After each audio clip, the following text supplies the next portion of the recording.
Oh, happy Sunday, everyone, and welcome to my show where it really is okay to not be okay. I'm Rae Bonney, a qualified counsellor, workplace mental health specialist, and not to mention a very dedicated men's issues advocate committed to helping reduce the astronomical rates of male suicide. It's not every girl's dream job, but hey, remember, everyone matters. It seems like my show, Ed, the second Sunday of every month, miraculously falls on celebration days. And today is one of my favourites, and happy Mother's Day to all the deserved mums and the people getting so much joy from creating the moments. Now, did you know there are more than 6 million mothers in Australia and between 1 and 2 billion mothers around the world caring for children and other people every day of the year? Now, celebrating mothers isn't a modern idea either. Mums feature as leading characters in traditional stories of many ancient cultures around the world over thousands of years. Indigenous Australians, for example, have a strong storytelling tradition about how to behave, survive and look after the land, believing the earth is the mother of everything and everyone should be respected, listened to and looked after. Mother's Day also has political origins, and back in 1870, US anti-war campaigner and women's rights activist Julia Ward Howe wrote the Mother's Day Proclamation, a call to action asking mothers to unite in promoting world peace. In the US, the first modern Mother's Day was in 1908, and it was the idea of Anna Jarvis, and she was the daughter of one of the earlier anti-war campaigners. And the white carnation, often regarded as the floral symbol of Mother's Day, was the favourite flower of Anna's mum. And Anne, who nursed soldiers during the Civil War, was very, very passionate about the cause. US President Woodrow Wilson declared the second Sunday in May of 1914 America's first official Mother's Day. But Australia officially celebrated Mother's Day in 1924 when a Sydney woman called Janet Hayden began the tradition because she wanted to help the lonely elderly mothers at a hospital she visited, and many of whom had lost their husbands and sons in World War I or had never been wives or mothers because of the war. She asked schools and businesses to donate gifts to the women at the hospital. And Mother's Day in Australia is the second Sunday of May. It's not an official holiday, but a huge day on our calendar of tradition and celebration. There are many different dates for modern Mother's Days around the world. Most Arab countries celebrate on 21st of March, an equinox. Russia celebrates mothers on International Women's Day on March 8, and in Thailand the day is celebrated on August on Queen Siriki's birthday. So people, there's your history lesson for the day, and I haven't even told you what I have in store for you. No surprises, the theme is a Mother's Day one, but aside from that, I want to introduce you to 6 women who have influenced and enriched my life in many different and beautiful ways. They're all in various stages of mothering, and for the next hour and a half, we'll get to hear what it feels like being them. Now, my first guest for the day is a doctor. Dr Nicole Canham indeed is a doctor of philosophy with a PhD in music and a penchant for caring for just about anyone who comes into her sights. So we're going to go to our first break and get Nicole on the phone and talk about some of her amazing, well, I call it her amazing rap sheet because it really is quite impressive. So you are listening to 94.1 FM. It's 3WBC on this Mother's Day of 2020. And I'm joined right now on the phone by Dr Nicole Canham. She's the program coordinator of Wind in the classical musical stream or music stream at Monash University Sir Zelman Cowen School of Music. Good morning, Nicole. Hello, Rae. Happy Mother's Day. Oh, happy Mother's Day to you as well. How's your day going so far? Very nice. I've had breakfast in bed and bought some chocolate, and I've had a bit of sneaky chocolate. It's going very well. Well done. Now tell me, what was on the breakfast menu? Blueberry pancakes, which was my special request, and a lovely cup of coffee. And chocolate. Yeah, and the chocolate, that's the secret. Now, we just played a beautiful little song, Love Is All, and it's one of your requests for the day, and being the first guest I have, you have the privilege of having 2 songs as a special song request. So tell us about why Love Is All is important to you. Oh, well, I love the sentiment of the song, and I was thinking about, when you work in music, you think a lot about, what type of music suits an occasion, and I thought it's just got a nice, the lyrics have a great meaning to them. It's a nice uplifting song, and it's a song that I used to listen to a lot with my mother when I was younger, and she's got a beautiful book. The song, the video clip for the song is this beautiful, detailed cartoon animation, and Mum had a book of that, so you could look in detail at these gorgeous illustrations. So, and they're very sort of fantastical, kind of very imaginative drawings. So I love what the song's about. I love the visual of it as well, and it just, reminds me of my own mum and time spent with her that I've really enjoyed. Is your mum still with us today?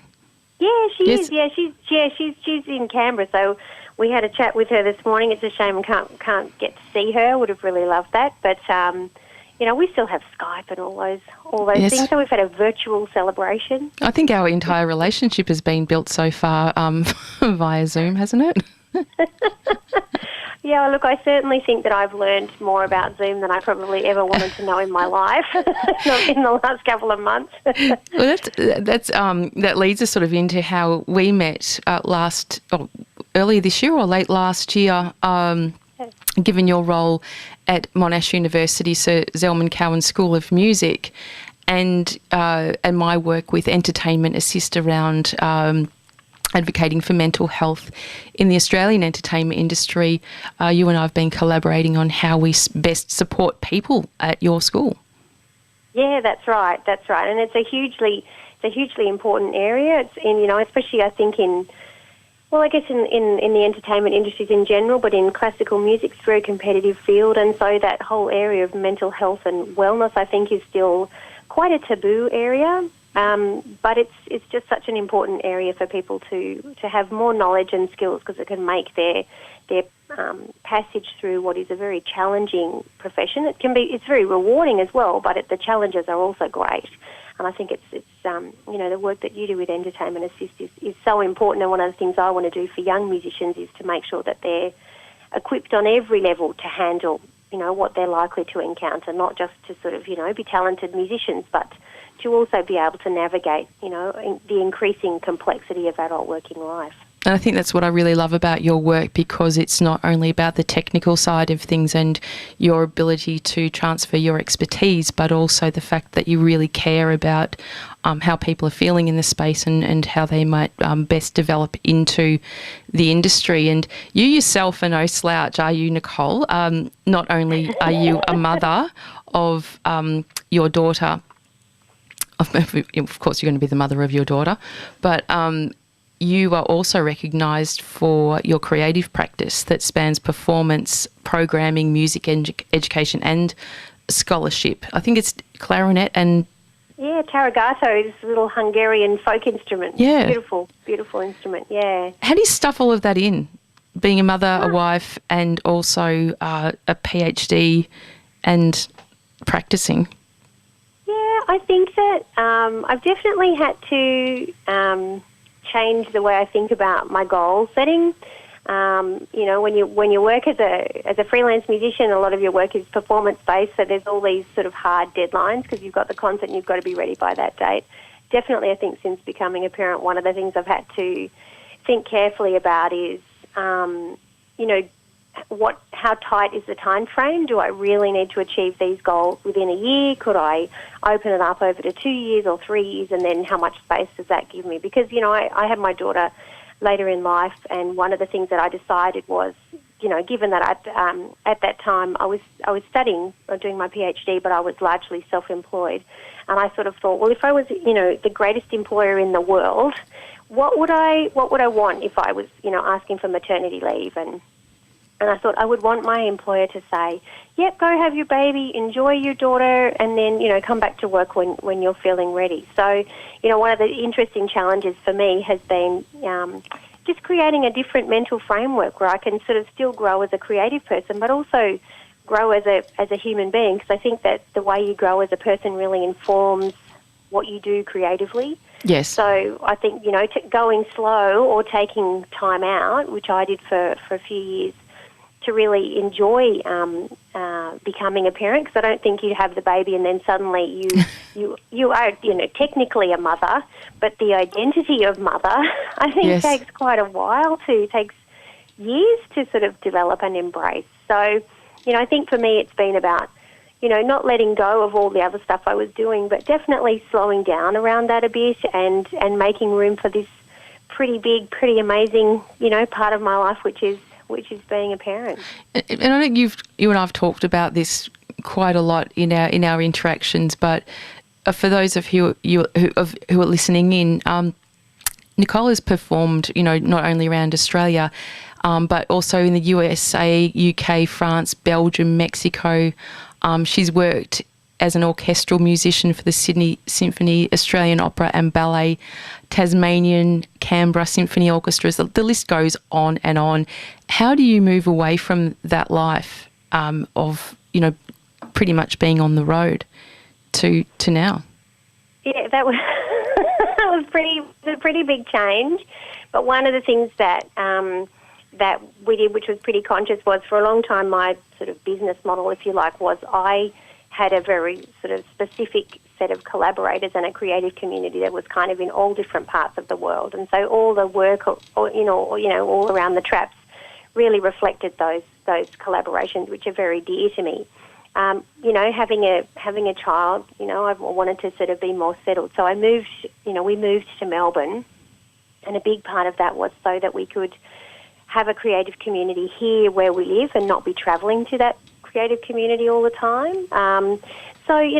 That part of it is just, being in one place that's looking and going, okay, well, what can I create with the people who are here around me right now, or how can I kind of take some of my collaborations, into the online space or do them remotely, what are the possibilities of that? It's definitely been a change of pace, but I think at the same time too, it's good to just stop. It's been huge. I've learned so much just watching my child grow and watching her learning process. I think it's made me a very different musician and a much better educator, and from all that side of being nurturing and empathy and all empathetic and all those kind of things. I think it's just been so great for me. So I think as I now that I'm back in full-time work, and this is the first time I've been back full-time for 6 years, so I've had quite a breakaway. It's kind of, I'm still working out what that looks like, and just taking it day by day. But well, I'm very much enjoying working with you, and we are teaming up on Tuesday to deliver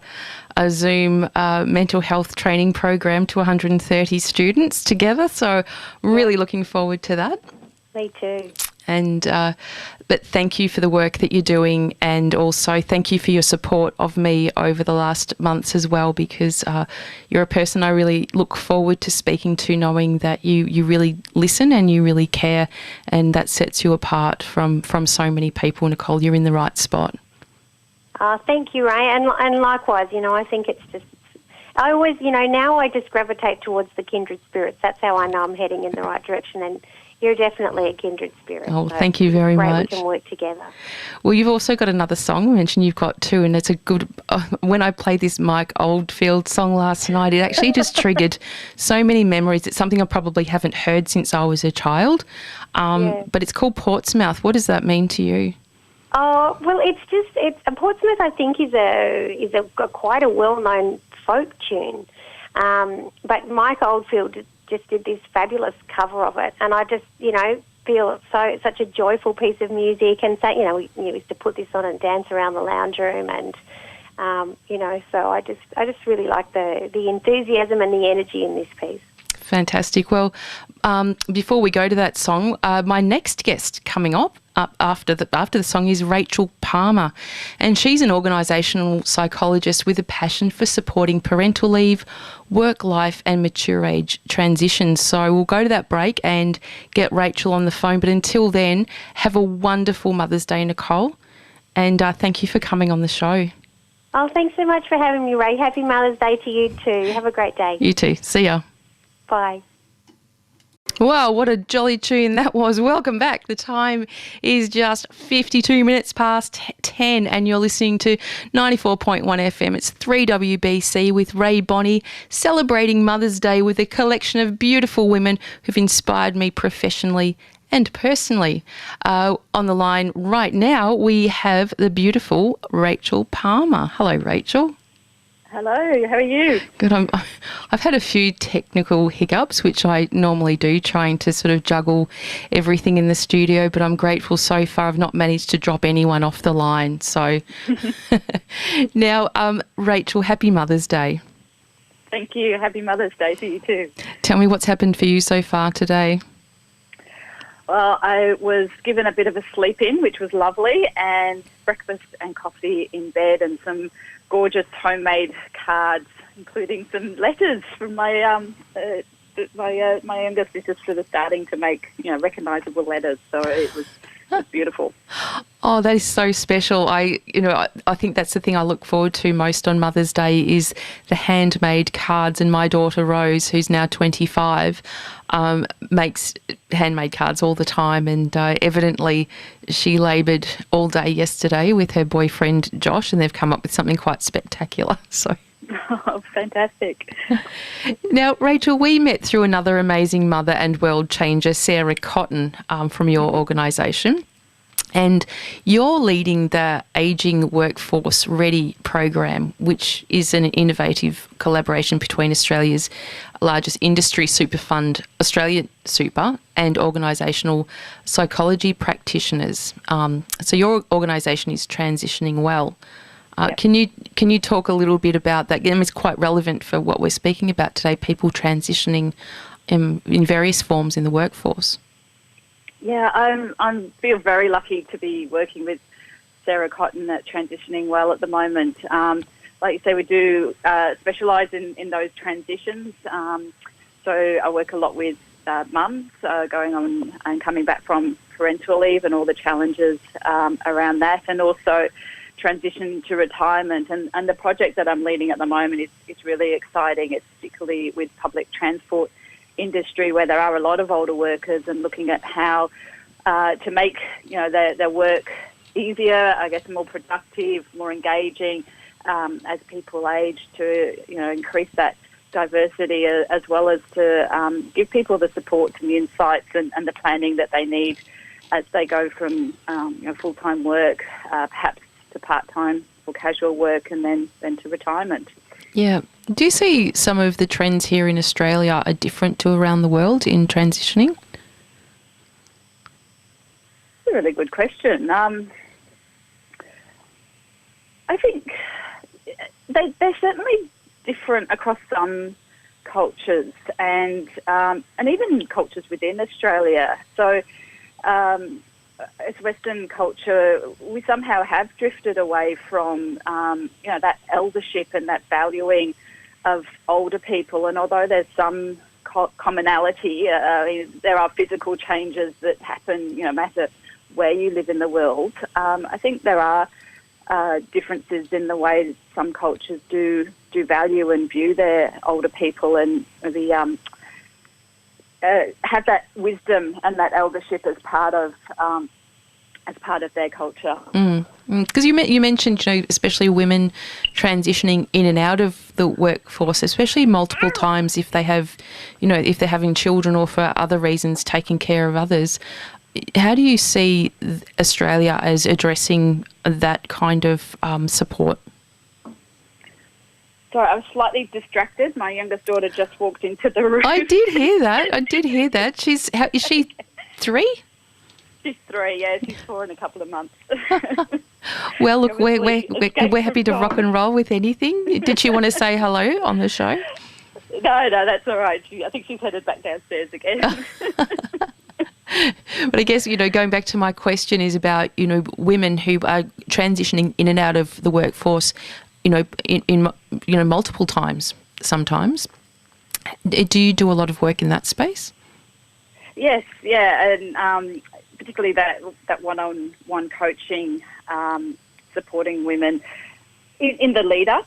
So we do Transitioning Well has an evidence-based model, which they've developed over the last 8 years or so, which is fantastic to work with a model that you trust as a psychologist. I love that it is evidence-based, as well as, having that, that personal feedback and that personal sort of sense that this is a good thing to be and a right thing to be doing. So we work with women ideally before they go on leave, because a big thing with transition, whatever the transition, even the transition that we're all about to face, going into whatever comes next with the COVID pandemic, is planning.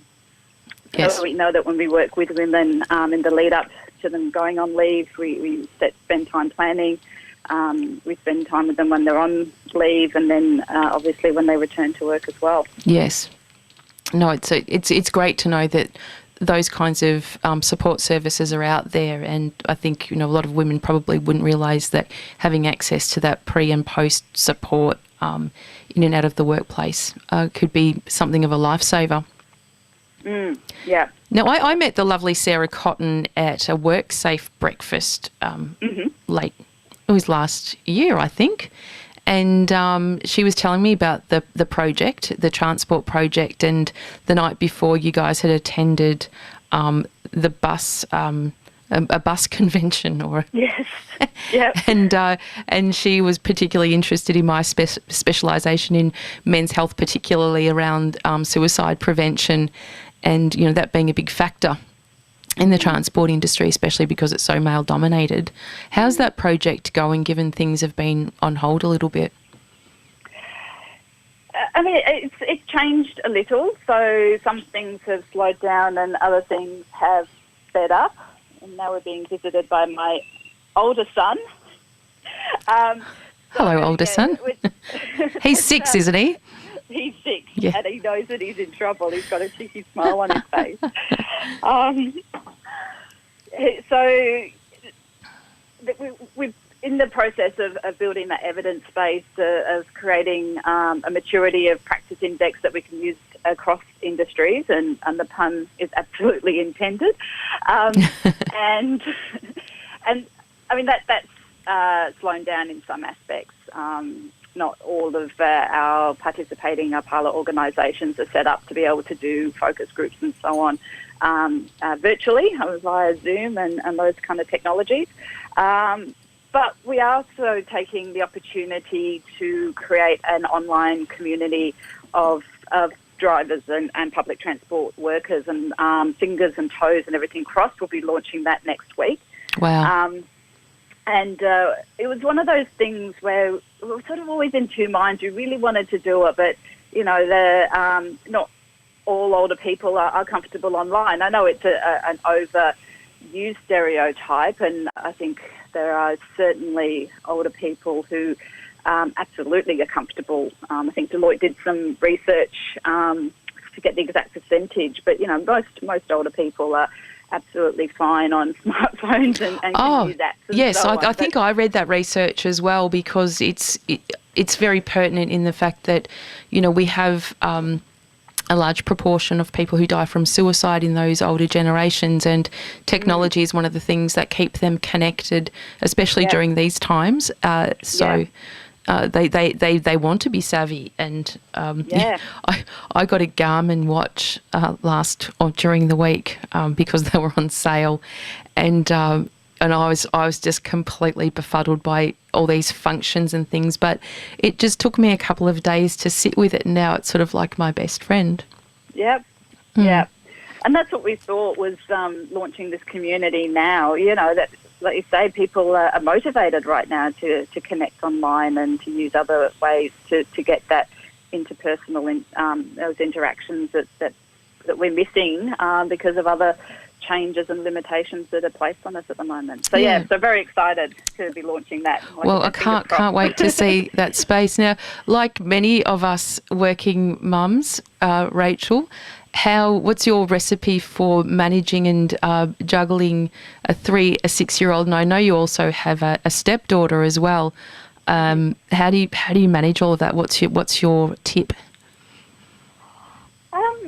It's interesting. A couple of weeks ago, I think like everyone at some stage over the past couple of months has probably sort of descended into losing it at least once, if not 1,000 times. And I was just, someone posted something that said, right now we are being asked to do the impossible. And I took such not satisfaction, solace. But comfort, solace, yes, in that. It was like, yes, that is why this is so hard. And, you know, one of the things we say at Transitioning Well with mums coming back is that, you know, you've been a high-performing employee, and then you've gone on leave and you've been a fantastic mum, and now you want to be an amazing employee and a fantastic mum, and no one has 200% in them. And it feels like now we're being asked to be amazing teachers as well. So, you know, we didn't have 200%. We certainly don't have 300%. And I was just reflecting yesterday that, you know, actually I'm doing okay right in this moment right now. Don't know about yesterday, don't know about tomorrow, but, you know, right now I'm doing okay. And I think it's actually because I'm doing nothing brilliantly, but overall I'm kind of, you know, holding it together, and life's progressing, you know, at a way that we can manage as a family. So I think it's just that sort of, you know, being okay, that actually I'm not doing anything brilliantly right now, but as a whole it's okay. It's interesting that you say that you're not doing anything brilliantly, and then reflecting on what you were saying before, that we've, as you know, a global community, have been asked to perform the impossible, which we're doing, and I think that is brilliant in itself. Exactly. that we are managing, and, you know, in some ways we are managing to homeschool our children, we're managing to, you know, be in roles, and your role, similar to mine, is in a front-facing care-based position. And we're still managing to do that, whether it's through technology, but human beings have amazing capacity to connect and to care. And so I would say, think about the brilliance. Rachel, I think you're probably more brilliant than you think. Thank you. Now, you have a special song request for today, which made me cry when I played it last night, because it, like all of the songs on today's show, I've not heard for a long time, and it's such a beautiful piece. But you mentioned that it's something that's special both for you and your children and your mum. Yeah, it's certainly one of my mum's favourite songs. So I was one I grew up listening to, and, you know, when you've got little kids and desperately trying to put them to sleep, and, you know, singing a lullaby is actually better than shouting at them to go to sleep. Did you ever hear the Noni Hazelhurst story? It's go the F to sleep. Yeah, I love that one. But yeah, Twinkle Twinkle Little Star and Rockabye Baby aren't quite my gig, so I found myself singing this one to them. So yeah, it's a special song. It is. It's beautiful. It's John Denver, and it's called Annie's Song, and most people probably will know it. And if you don't know the title, you'll know the song once we play it. So coming up next, a very special friend of mine. She was 2017 number 3 LinkedIn influencer, and she's the founder of Digital White Space and co-creator of Digital Women's Network. Her name's Angela Mellak, and she's also a very good friend of this show and has been on a few times. She's actually in the incubational stage of motherhood, so she's got a lot ahead of her in terms of joy and celebration. But Rachel, thank you for coming on the show, and I believe this is your radio debut. It is indeed. Well, thank you so much for having me. Oh, well done. You did great, and thank you for sharing some of what it feels like being you today. Thank you. Happy Mother's Day. You too. Okay, see ya. Bye. Here it is, Annie's Song.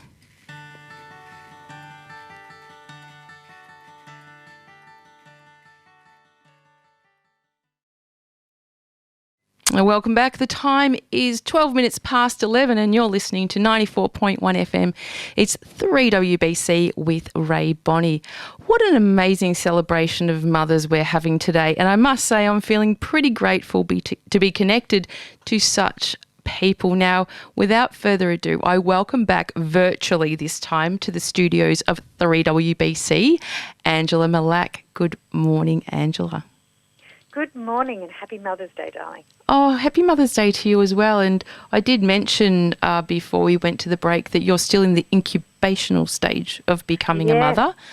Got 8 weeks to go, so countdown is definitely on. So what does it feel like being you today? bloated, a little bit sleep deprived, but no, excited. It's a great time. It's a challenging time, obviously, being with the COVID restrictions and, you know, not the same ability to kind of connect with friends and family as I'm used to doing and would have expected to do during this time. So I think I'll be doing my first, my first and only baby shower virtually as well. So yeah, it is a really crazy time. Yes, well, I made it a purpose of mine today to not mention anything about COVID-19 on the show, and so far it's only been mentioned now 3 times because I just said it. So we're doing pretty well. But I'm curious to know what it's like, you know, given that you are very rock and roll. I mentioned before we went to the break that you were 2017's number 3 LinkedIn influencer and also the founder of Digital White Space and co-creator of Digital Women's Network. How are those initiatives coming along? Really well, and Digital White Space is going from strength to strength, obviously. We are helping organisations become a lot more digitally savvy. Could you just explain to our organisation the purpose of Digital White Space, what you guys do? Sure. Yeah, so we're a marketing business. At the core, we have design and technology. So 2 of my business partners, one's a graphic designer and creator, and the other one is a coder and website developer. So the 3 of us and I at the heart have, you know, the marketing strategy. So the 3 of us really founded Digital White Space as such. And, we deliver all sorts of digital strategies and marketing strategies for organisations, help build websites. And so a lot of customers are really starting to, you know, people that we've spoken to in the past or new companies are coming to us saying, we really need help. I think that, if anything, this has heightened and changed the way that we work. I think a lot of what we would be doing in 10 years' time, we're having to do today. We're having to think about really how is the customer experiencing things, what can we do, how can we engage. But also transforming businesses as well, Ange, in that, you know, whatever the external business was, now becoming more online, that people are having to reinvent. Are you getting on the front foot of that? Yeah, so I've been... I'm one of the Executive Connection speakers for 2020, and I've been working around a variety of different groups who are groups of CEOs, and I've been talking a lot about customer centricity and making your business really focused on the customer. And a lot of companies that are traditional have never really operated like that. And they look at a website as something that you just tell people what you do. And that's not the way that people want to be engaged. You know, you're here to solve a problem. And that's what businesses are there to do. They're here to solve a problem for a customer. Yep. And then how we develop the content and all of the touch points for that is dramatically changing business. So you're absolutely correct. I mean, it is, we're in the flux of it all. Yeah. And I think that a lot of companies in the past have been able to just put that to the box of, I don't quite understand it, so I'll leave it for now. And in this environment, it's the perfect storm to actually just go, well, no, you really need to be thinking of this. And your traditional bricks and mortar stores, the pressure's on. You know, you have to be creating an amazing experience for people to want to go into the stores, obviously, in the future as well. Yeah. So, it's really changing the face of business. And I think it's a great thing. There's, you know, many people that are focusing on some of the negative economic outcomes of the situation. However, we're seeing the emergence of, you know, agility and adaptability through the human condition and how people are, you know, reinventing themselves. And you and I, we've been friends for many years, but one of your first loves, and not only is it your first love as a country, but your husband originated in Morocco.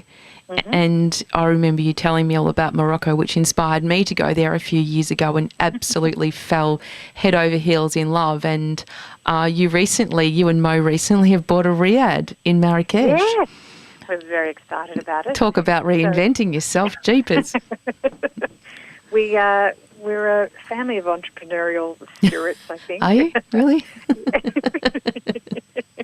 So we like to, one of the things that we obviously enjoy, as you've mentioned, is going back to Morocco, but it is such an immersive, amazing cultural experience, from the food to the sights, the sounds, to even walking down one part of, you know, the street in Marrakesh, and you've got Louis Vuitton or Olivia Chanel stores, and you literally walk 20 minutes the other way, and you go through these archways, and you step back 200 years. Yeah.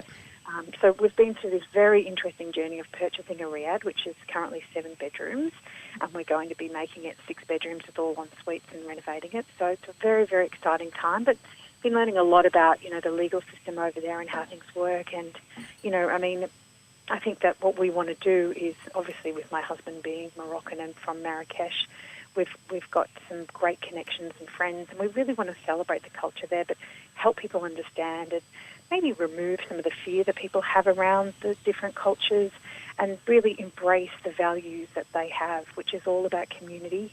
It's all about people, and it's all about food. For me, it ticks every box. Yeah, and also just the most stunning aesthetically. I know. Nature and architecture coming together is just amazing. And like as I said, I fell in love, and I think about Morocco most days of my life now, because I wasn't surprised, but I was pleased to be able to come back and talk about the beauty of the people and, those fears that you're speaking about that we, we're immersed in through whether it's media or propaganda, but the feeling of community and inclusiveness and care, like the feeling of care is just so intense. It's so beautiful. And, some of the biggest brands in the world, last year we had Dior did their 2020 runway in one of the beautiful palaces there and in Marrakesh, and we started actually working with the Ritz-Carlton, who has a property there in Marrakesh. Yep. We did a lot of digital work for them and built them a website for their charity arm, which is all about polo. They've got a polo field within the Ritz-Carlton in Marrakesh, and they raise funds to help the local communities teach and learn skills and how to look after horses, become farriers. And so, it's a really great thing. So we started working. It's very niche, isn't it? Yeah. Well, they bring over the British Polo Club. Obviously Richard Branson's part of it as well, so he's part of the group. There's a lot of different things that are celebrated within Morocco, and the care for the animals is a big thing there too. So, it's really, really great to see, and I can't wait to be able to start, promoting and sharing, Marrakesh with people. And we're teaming up with dear friends of ours, and they have a very established business over there called Riad B, and it's one of the most photographed riads in Morocco. The Riad B is just brilliant, and that's in the heart of Marrakesh, and our riad is next door. So we'll be joining forces. And, well, I stayed in a riad in Marrakesh, and I think mine was the best in the world. It was one of the most decadent, beautiful establishments I ever had to myself, and it didn't cost me very much money either. So I'm definitely coming to yours, and I'll probably bring some members of my family along. Now, because you get bored easily, you're also in the throes of building a house on a beach with your mum and dad also. Yeah, we're the week that the baby's due, of course, that's going to be ready for handover, like everything. And, it's been an interesting journey, but we've got really good builders and we're getting there.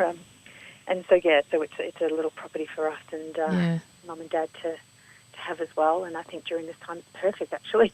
Oh, gosh, yeah. For a while. Yep.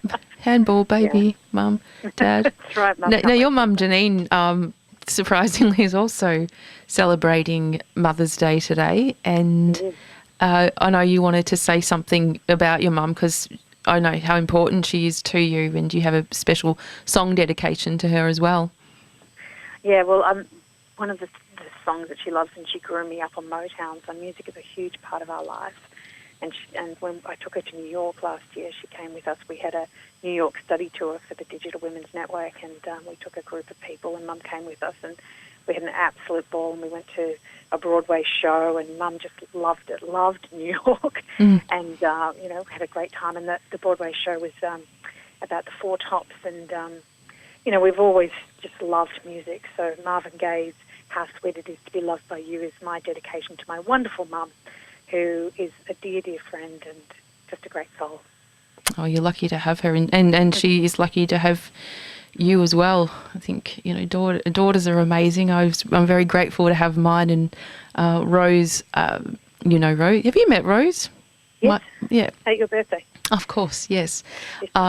She's my rock, and I don't know what I would do without her because she's forever got my back as well as everyone else's. She's a bit like you. She's, she just looks at somebody and goes, how can I help you?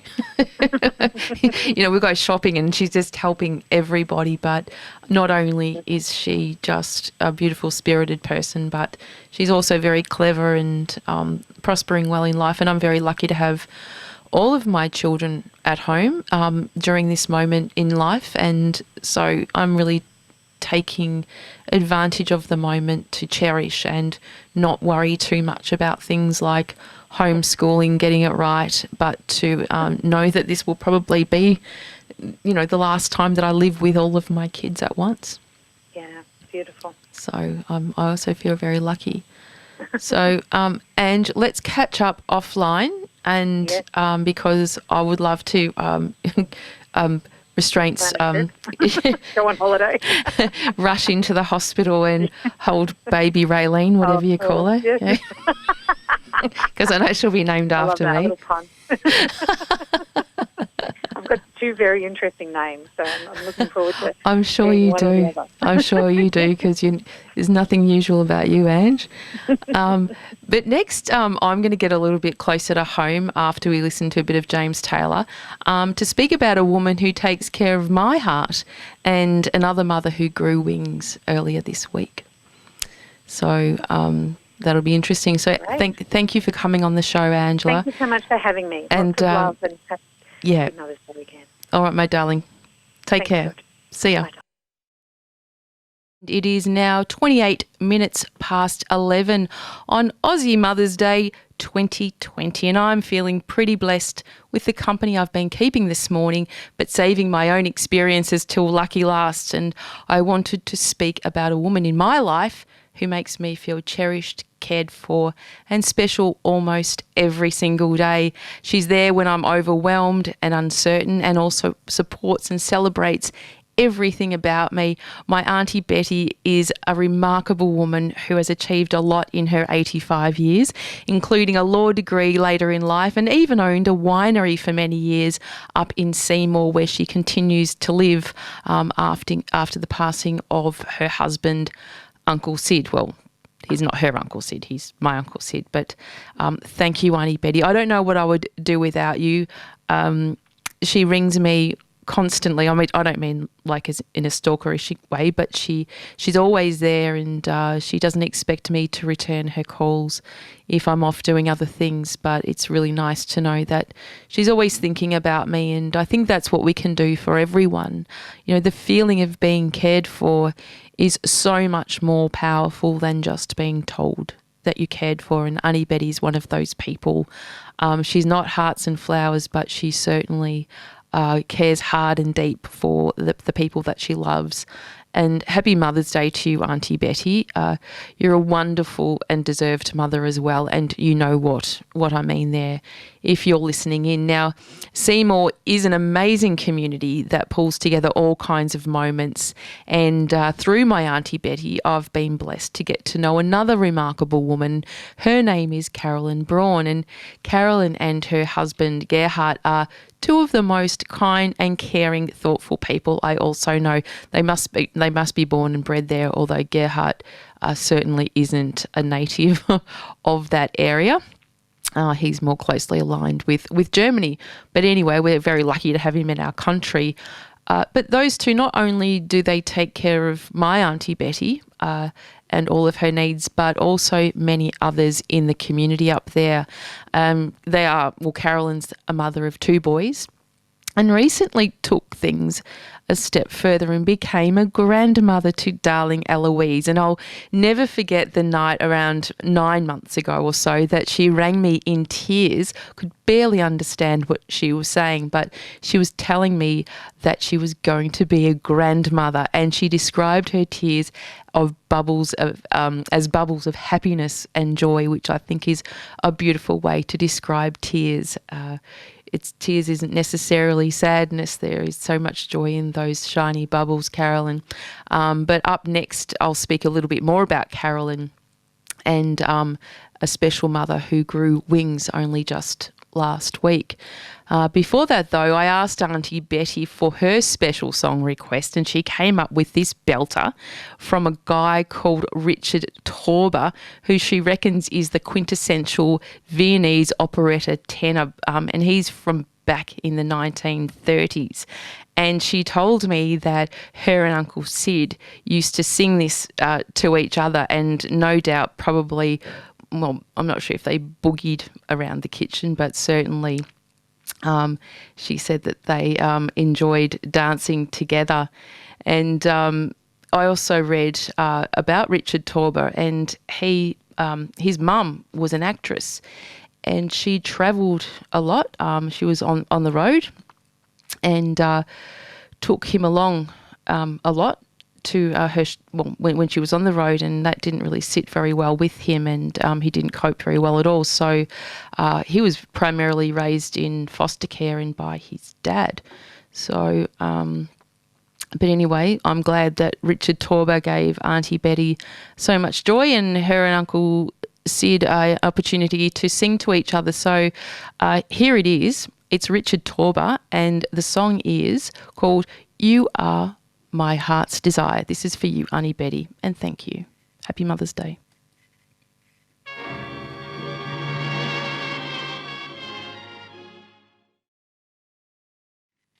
Oh, welcome back. You're listening to 94.1 FM 3WBC with Rae Bonney. And as we move into the final moments of our Mother's Day special, I wanted to thank again our wonderful guests from today and make a little reminder that as many of us are celebrating this day with much love, warmth and happiness, Mother's Day can be a complicated event with countless reasons why many people may be extraordinarily pained and triggered with this day. So if any of our discussions today have brought up uncomfortable feelings for listeners, please remember help is there. There's a few options for further support. Lifeline is a great one, 131114. That's a national number, which I'll repeat, 131114. Suicide callback service is 1300 659 467, and also emergency services is 000. If somebody's in trouble and it's an emergency, that's exactly what that line is there for. Now, to wrap up the show, I have a little tribute for a family who are friends of Carolyn from the Trawool community, which is up near Seymour, north of Victoria, near Aunty Betty. And Carolyn, as I mentioned before, is a very dear friend of the family, and her and Gerhard, her husband, take very good care of Aunty Betty, and also take good care of me as well. So here's a little story for you, which I compiled for this beautiful family, the Lavenders. Now that's beautiful in itself, isn't it? 48 years ago, 18-year-old Elaine met the love of her life, the boy next door called Lloyd. And they married a few years later and have been together ever since. And not long after, Elaine and Lloyd were blessed to have their son Paul come into the world. And Paul was born with many issues, including cerebral palsy, which is not an easy thing to manage. But Elaine stepped up and fought hard for Paul's rights, and in his 36 years, he's spent 17 of those working at Urella, which is one of Australia's largest not-for-profit disability services. Lloyd told me that Elaine and Paul run a small herd of cows on their property at Trawool, and that the cows actually listen to Paul and Elaine and do everything they're told. Moo. Elaine also made sure Paul saw as much of the world as possible to see how others lived, and had some pretty impressive passport stamps from USA, Asia, Europe and the UK. And for the past years, Carolyn has helped out the family by spending time with Paul and working at developing his physical and mental skills. And she tells me that Paul has an amazing attitude to strive, to achieve and please, and one of the best-mannered people she has worked with. And she said that that is largely attributable to the love and care of his mother, Elaine, not to mention Lloyd as well. Well, I did just mention him. But Lloyd also said that Elaine's school motto was faithful and strong, and that defined her up until the day she passed away from cancer just last week. Now, I can't imagine what it must feel like being Lloyd and Paul right now, but hopefully this little tribute reaches your ears and today you can celebrate your cherished mum and wife. You know, our thoughts are with you and all the other people living without their mums and mums living out without their kids today. Thank you for sharing that story with me, Carolyn. And I know how important the Lavender family are to you and Gerhardt as well. And our best wishes are to you with the passing of Elaine, so close to Mother's Day as well. And, you know, during a time of life where things aren't all that usual. So I have another song dedication, and this one is a bit of a ripper. And I'm dedicating this to birth because the re-emergence of life is particularly miraculous. It's miraculous as the passing of people as well. And it's inspired by baby Eloise and her grandmother Carolyn. Now, Barry Ryan couldn't have said this better, I don't think, but turn up your radio, people, and we'll be back after the break to wrap up the show and get into the Mother's Day celebrations. Don't go away. Nothing like a bit of Prince and a stroll. It's about all we can do at the moment, isn't it? But welcome back. You're listening to 94.1 FM, 3WBC with Rae Bonney. And thanks everyone for tuning in to today's Mother's Day special, especially friends of the show like Jenny Thorpe and Ellen Robb, who've both messaged during the show. And thank you for your support. It means a lot to know that you're listening in and caring as well.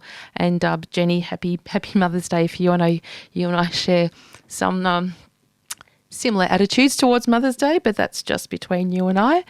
Now, just had a bit of a chat with number 2 son, Rory, on the phone to say, hey, you know, got 10 minutes left to go of the show. Do you want to have a bit of a phone in? And he told me his phone's almost out of charge and he would have to lay on the floor. So maybe next time.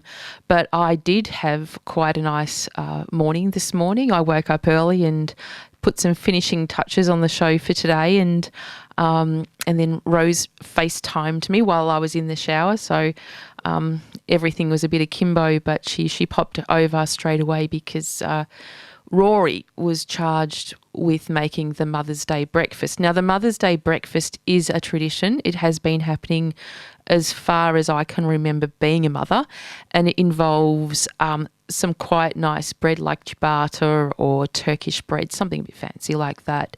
Then there's a layer of cream cheese, and that cream cheese now is light cream cheese because evidently I have issues with my weight. That's topped by capers, lots of capers because I love them, and smoked salmon. So that's the breakfast. So I heard at 5:30 this morning, Rory's phone alarm went off in his room, and I let it go for 30 rings before I went in there and turned it off and thought, oh, it's way too early for you to get up. So left him to sleep.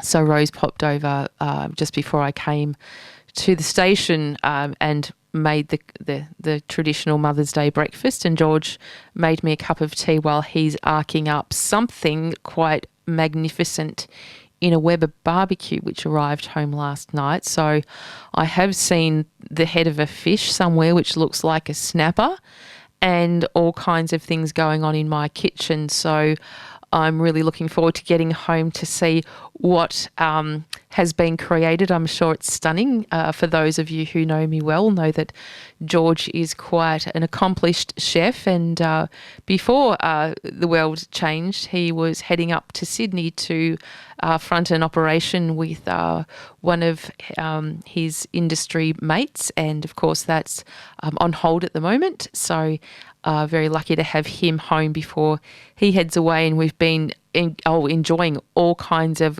culinary delights every night. In fact, it's some food with lots of butter, but very delicious, not great for the waistline, and probably just puts the light cream cheese in the bin, really. So looking forward to that. But then today we're also going to do some little activities around home, and maybe a bit of a jigsawing, bit of Uno, something like that. Watch some stuff on TV. So it's kind of nice to be indoors. But when I was speaking to Rory, he did request a song as well. And I said, what would that be? And he said, a Bad Guy by Billie Eilish. And I said, who's he? And I could hear him roll his eyes through the phone to say, Mum, Billie Eilish is in fact a girl. So that will be the song that we go out on today. Now, up next, we have, I believe we have the divine Paula Hogg to present her Lazy Sunday afternoon, as she does every lazy Sunday afternoon. And as I said, often say on this show, all of us here at 3WBC donate our time to present to the community through these wonderful airwaves at 94.1 FM. And I know Paula especially comes in on public transport from quite a distance, and she carries all of her CDs with her and creates a beautiful show, expertly produced and delivered. So look forward to that. Stay on the line. Now remember, take care of each other, especially at times like this and days like this where there are people who are less fortunate than all of us. I'm hoping to return next month for the show. In fact, I will return, not yet knowing what the world will be like. So until then, happy Mother's Day, everyone. And please stay inside, keep your distance and stay safe. Like, who would have thought we would have been saying something like that? And finally, remember that it really is okay to not be okay. And just ask that question, what does it feel like being you today? I will see you next month. And until then, take care.